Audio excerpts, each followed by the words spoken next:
I'm Guy Beaufoy and I'm from the European Forum on Nature Conservation and Pastoralism. I've been coordinating Work Package 2 of the HNV Link Research Project.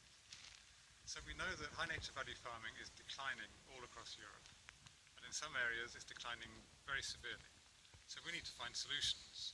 And in the 10 learning areas of this project, we've had a team of people working with farmers, with environmentalists, with local authorities and other experts to find out what are the innovations that are helping to save high nature value farming, to make the farming more sustainable, more economically sustainable, but also, of course, keeping or improving the natural values that make these farming systems so important. We've been looking at innovation in 4 different categories. Firstly, on the farm, the farming system itself. Secondly, innovation in products, in processing and in marketing.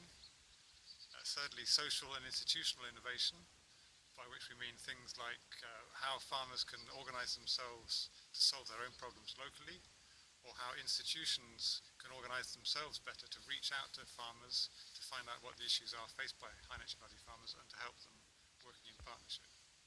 And the 4th type of innovation is regulatory and policy innovation, which is actually very important for high nature value farming. So for example, there are many regulations that currently are poorly adapted to HNV farming conditions. If a farmer wants to make cheese on the farm and sell it directly to consumers, there are regulations in some countries that are very rigid and only designed for industrial production systems. So they're preventing farmers from innovating. We need to find ways to innovate in regulation, innovate in policy, so that farmers are freed up to be innovative themselves. Another example would be to have more payments to reward farmers for biodiversity conservation.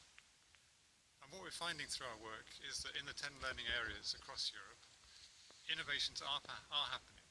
And practically all of the problems that exist for HNV farming, there are examples of solutions being applied.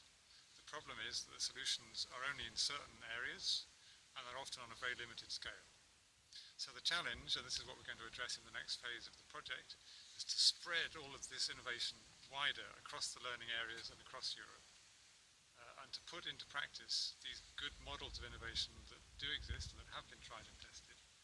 And in that way, we hope to achieve a sustainable future for high nature value farming in Europe.